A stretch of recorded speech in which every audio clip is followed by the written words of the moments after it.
Hello friends, फिर एक नए वीडियो में आपका स्वागत है। दोस्तों, आज हम क्लास 10th के भूगोल अध्याय 2 कृषि के कुछ इंपॉर्टेंट ऑब्जेक्टिव क्वेश्चन को लेके आए हैं।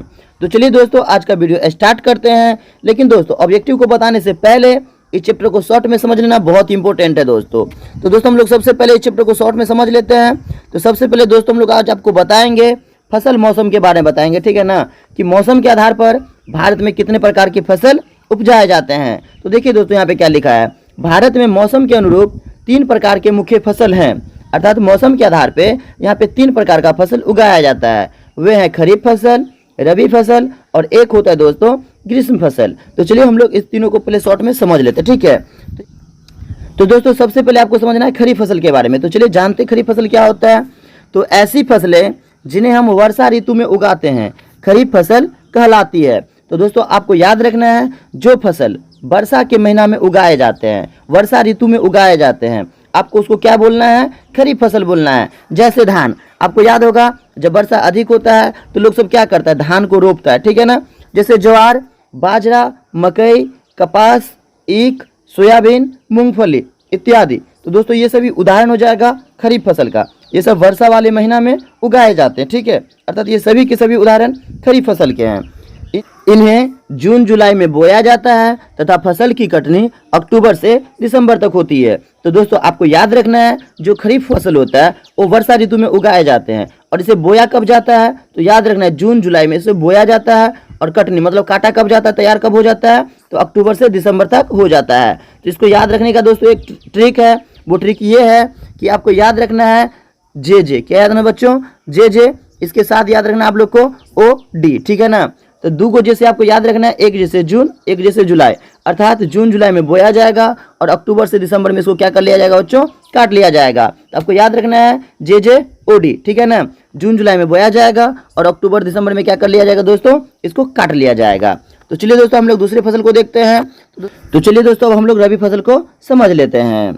जो फसलें शीत ऋतु में उगाई जाती है उसे रबी फसल कहते हैं। तो दोस्तों, आपको याद रखना है कि जो फसल शीत ऋतु में उगाई जाती है उसे क्या कहेंगे, रबी फसल कहेंगे। अर्थात जो मतलब हल्का हल्का सो में ठंडा रहता है ना, वैसे मौसम में उगाया जाएगा तो हम लोग उसको क्या बोलेंगे, रबी फसल बोलेंगे। जैसे गेहूँ, चना, तीसी, मटर, सरसों, आलू, अलसी इत्यादि। इनकी बुआई अक्टूबर माह में एवं कटनी मार्च में होती है।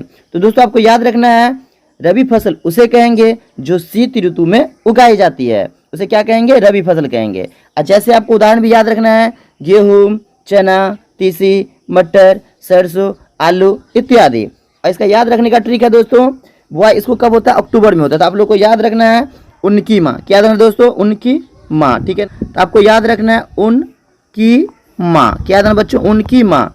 तो उससे अक्टूबर हो जाएगा, इनसे नवंबर हो जाएगा। अर्थात अक्टूबर नवंबर में इनकी बुआई होती है और मार्च में क्या हो जाती है दोस्तों, इसकी कटनी हो जाती है। तो याद रखना है आप लोग को उनकी माँ, ठीक है ना। अक्टूबर नवंबर में क्या होता है, बुआई हो जाता है। अब मार्च मतलब मार्च में क्या हो जाता है, उसकी कटाई हो जाती है। तो चलिए दोस्तों, अब हम लोग ग्रीष्म फसल को समझते हैं।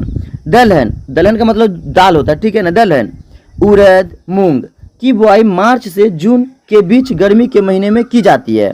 जिस क्षेत्र में सिंचाई की अच्छी व्यवस्था रहती है वहाँ धान, मकई, आलू एवं मूंगफली भी ग्रीष्म फसल की तरह लगाए जाते हैं। तो दोस्तों, आपको याद रखना है, ये जो ग्रीष्म वाला फसल होता है ना, अर्थात ये गर्मी के महीना में उगता है। कब किया जाता है, गर्मी के महीना में होता है। और जहाँ पे वर्षा का सुविधा रहता है आप वहाँ पे मकई, आलू, मूंगफली, धान ये सभी उगा सकते हैं, ठीक है। अर्थात ये सभी ग्रीष्म फसल के भी उदाहरण है और खरीफ फसल के भी उदाहरण है। तो चलिए दोस्तों, अब हम लोग कृषि के इंपॉर्टेंट ऑब्जेक्टिव को देख लेते हैं। तो दोस्तों, आज का पहला क्वेश्चन आप लोग का है, निम्नलिखित में कौन रबी फसल है। तो रबी फसल के बारे में दोस्तों आपको भी बताया गया था कि जो शीत ऋतु में उगाए जाते हैं, हम लोग उन्हीं को क्या बोलते हैं, रबी फसल बोलते हैं। तो उदाहरण दिया है ज्वार, बी में दिया है जूट, सी में दिया है गेहूँ और डी में दिया है धान। तो दोस्तों, आपको याद रखना है, इसका जो करेक्ट आंसर होगा वो हो जाएगा ऑप्शन सी, गेहूँ। गेहूँ क्या है दोस्तों, तो गेहूँ जो है यहाँ पे वो रबी फसल है, ठीक है। तो चलिए, तो दोस्तों दूसरा सवाल आप लोग का ये है, निम्न में से कौन खरीफ की फसल है। अर्थात खरीफ फसल का उदाहरण कौन है। तो ए में दिया है गेहूँ, बी में दिया है तिलहन, सी में दिया है जौ और डी में दिया है धान। तो दोस्तों, इसका जो सही आंसर हो जाएगा वो हो जाएगा ऑप्शन डी, धान। खरीफ का मतलब दोस्तों जो वर्षा ऋतु में उगाए जाते हैं, ठीक है ना, या जो गर्मी के महीना में उगाए जाते हैं वो क्या हो जाएगा दोस्तों, तो धान हो जाएगा। वो क्या हो जाएगा? धान। तो दूसरा का करेक्ट आंसर यहाँ पे डी होने वाला है। तो चलिए दोस्तों हम लोग अब 3 नंबर को देख लेते हैं। तो दोस्तों 3 नंबर में दिया आप लोग का दिया है ऑपरेशन फ्लड क्या है? तो ऑप्शन ए में दिया बाढ़ नियंत्रण, बी में दिया डेयरी विकास, सी में दिया बांध का रख रखाव और डी में दिया इनमें से कोई नहीं। तो दोस्तों इसका जो सही जवाब हो जाएगा वो हो जाएगा ऑप्शन बी, डेयरी विकास। ऑपरेशन फ्लड का मतलब होता है डेयरी, अर्थात दूध के मतलब जो उद्योग सब होते हैं उसमें विकास का काम किया जाता है, ठीक है। और ये जो ऑपरेशन फ्लड है इसकी स्थापना दोस्तों आप लोग को याद रखना है कि 1970 में किया गया था। कब किया गया था? तो 1970 में किया गया था, गुजरात में, ठीक है। तो चलिए दोस्तों हम लोग अब 4 नंबर को देख लेते हैं। तो दोस्तों 4 नंबर में दिया आप लोग का है निम्न में से कौन रोपण फसल नहीं है? तो ए में दिया रबर, बी में दिया गन्ना, सी में दिया धान और डी में दिया चाय। तो आपको याद रखना है यहाँ पे जो धान है वो रोपण फसल नहीं है। तो 4 का सही आंसर यहाँ पे सी होने वाला है। तो चलिए दोस्तों हम लोग अब 5 नंबर को देख लेते हैं। तो 5 में दिया दोस्तों भारत की प्रमुख खाद्यान्न फसल कौन है? अर्थात भारत के लोग सबसे अधिक कौन से खाना खाते हैं, ठीक है। गेहूं, मकई, जौ या धान। तो आपको याद रखना है इसका करेक्ट आंसर धान हो जाएगा। अर्थात भारत के अधिकतर लोग अधिक जो खाते हैं ना वो चावल खाते हैं, अर्थात धान खाते हैं, ठीक है। वैसे गेहूं भी प्रमुख खाद्यान्न है लेकिन गेहूं से भी ज़्यादा लोग चावल खाते हैं। तो 5 का सही आंसर यहाँ पे दोस्तों डी होने वाला है। चलिए दोस्तों हम लोग अब 6 नंबर को देख लेते हैं। तो दोस्तों 6 नंबर में दिया आप लोग का है चावल है, अर्थात चावल कौन से फसल के उदाहरण है? ए में दिया खरीफ फसल, बी में दिया रबी फसल, सी में दिया जायद फसल और डी दिया इनमें से कोई नहीं। तो दोस्तों 6 का सही आंसर यहाँ पे ए होने वाला है। चावल एक खरीफ फसल है, ठीक है ना।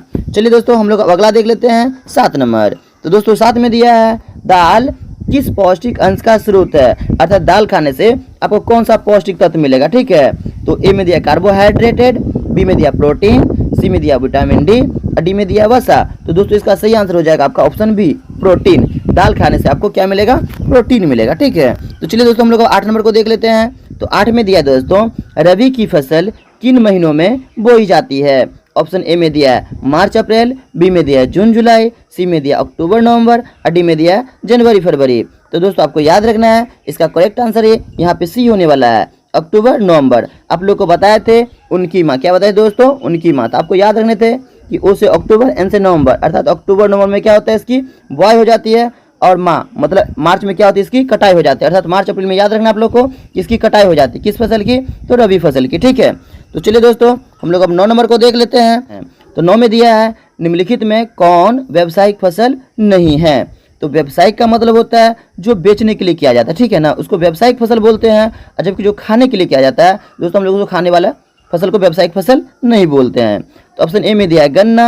आपको याद होगा कि गन्ना को लोग बेचते हैं अधिकतर। जूट को भी लोग बेचते हैं। ऑप्शन सी में दिया तंबाकू। अगर कोई लोग तंबाकू उगाता है तो वो बेचने के लिए उगाता है, अर्थात ये सभी तीनों जो दिया है ये सब व्यावसायिक फसल है। जबकि डी में दिया है गेहूं। तो लोग गेहूं उगाते तो क्या करते? खुद भी खाते हैं ना। तो इसका 9 का सही आंसर यहाँ पे दोस्तों डी होने वाला है, ठीक है ना। व्यावसायिक फसल इसमें से कौन नहीं है? तो ऑप्शन डी गेहूं नहीं है। तो चलिए दोस्तों हम लोग 10 नंबर सवाल को देख लेते हैं। तो 10 में दिया है सोपानी कृषि किस राज्य में प्रचलित है? ए में दिया हरियाणा, बी में दिया पंजाब, सी में दिया बिहार के मैदानी क्षेत्र और डी में दिया उत्तराखंड। तो दोस्तों इसका सही आंसर डी होने वाला है, उत्तराखंड, ठीक है ना। सोपानी कृषि किस राज्य में प्रचलित है? तो आपको याद रखना ऑप्शन डी, उत्तराखंड में प्रचलित है। तो चलिए दोस्तों हम लोग 11 नंबर सवाल को देख लेते हैं। तो दोस्तों 11 में दिया है चावल किस प्रकार की जलवायु का पौधा है? ए में दिया उष्ण, बी में दिया शीतोष्ण, सी में दिया उष्ण आर्द्र और डी में दिया दोस्तों उष्ण शुष्क, ठीक है ना। इसका सही आंसर हो जाएगा ऑप्शन सी, उष्ण आर्द्र। चावल किस प्रकार का जलवायु का पौधा है? तो उष्ण आर्द्र का है, ठीक है। तो चलिए दोस्तों हम लोग 12 नंबर सवाल को देख लेते हैं। तो दोस्तों 12 नंबर में दिया आप लोग का निम्नलिखित में खरीफ फसल कौन है? तो वर्षा ऋतु वाला फसल को हम लोग खरीफ फसल बोलते हैं। तो ए में दिया है गेहूं, बी में दिया सरसों, सी में दिया चावल और डी में दिया मटर। तो इसका सही आंसर हो जाएगा दोस्तों सी, चावल।